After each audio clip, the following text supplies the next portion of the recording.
What's going on, guys? Hope you're all doing well.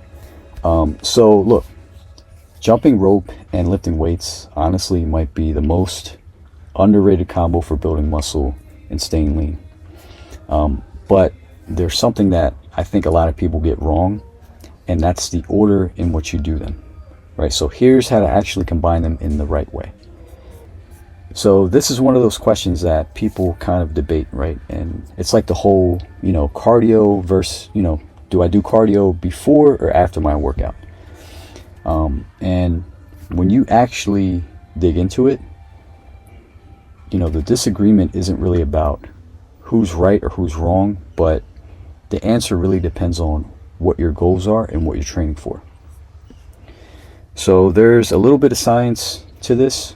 But just to kind of keep things simple, basically after a hard workout, your body keeps burning extra calories, right? To recover, just to recover. Some people call it the afterburn effect. So if fat loss is your main goal, then jumping rope after lifting basically stacks more burn on top of what you already built.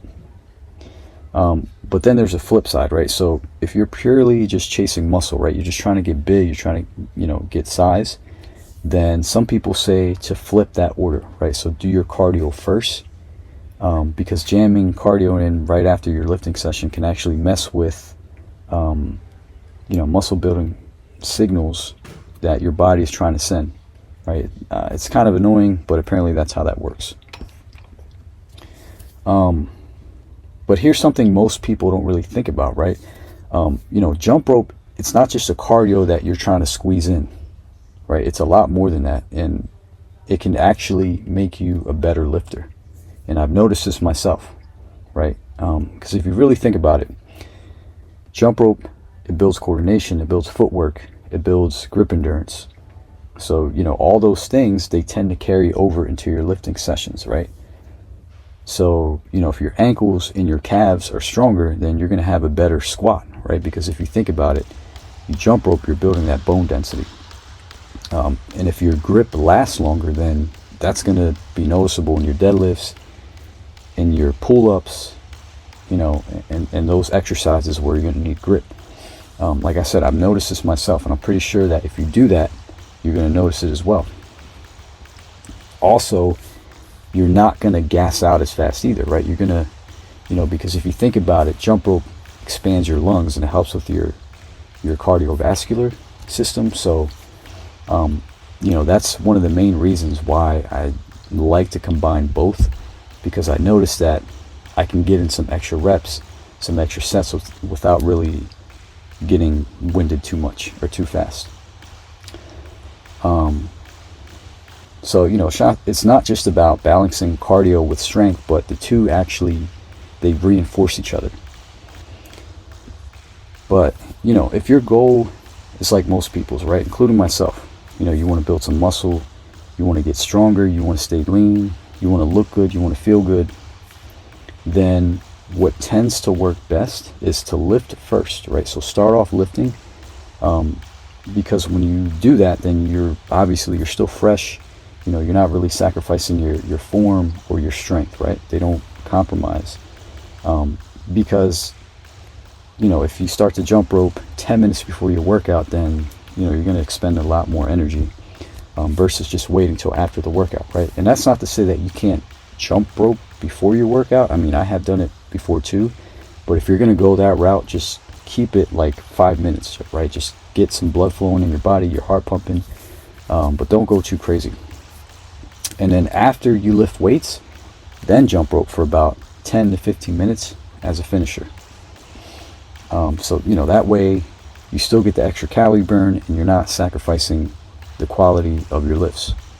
And, if you're feeling it some days, and like I said, do a quick warm-up round, beforehand, like on the jump rope. It doesn't really hurt. But just don't overcomplicate it, right? Just try and see what works best, but what seems to work best is to jump rope 10 minutes after your workout. And then one thing worth knowing, if you're newer to jump rope, right, if you haven't really jump roped a lot, shin splints are definitely a real common issue when people start jumping too much too soon, especially on hard floors. So just don't go too crazy right away if you're a beginner. You can get yourself a proper mat. I actually just ordered a new one, so it's on the way. But just ease into it, right? And you want to build up your volume slowly instead of going all in on one day, because you will feel those shin splints for days, and they hurt. So if you feel them, then that's just your body saying to slow down and, you know, not to push through, right? So, you know, if you're not sure how to actually fit this into your week, just keep it simple, right? Personally, what I do push-pull legs, right? That's my split. So, you know, and then I do a jump rope as a finisher after each workout. So for example, I'll go on Monday, you know, I'll do my chest, shoulders, and tricep workout, and then I'll finish it with about 10 minutes of jump rope. Same thing with my pull day, right? Back, biceps, abs, finish it with jump rope. Same thing with legs. I've been doing this consistently for a while, and it's helped me to stay fit and lean all year round. Right now, I could do a better job with nutrition, but for the most part, this combination has helped me always. It's always helped me to stay in shape.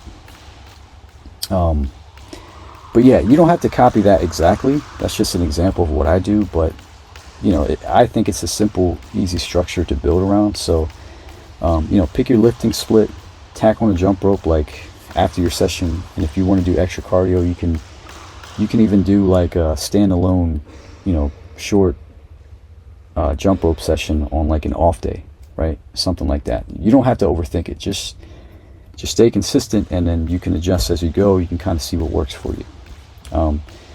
So, you know, there's no single perfect order that works for everyone, but, you know, it depends on your goals. But if you get this combo working for you, and you've got a simple, efficient way to build muscle, stay lean, and actually enjoy your training, then you're definitely going to see a difference. So that's what it really comes down to. Well, anyway, hope this video helped you out, and let me know if you have any questions. All right, take care.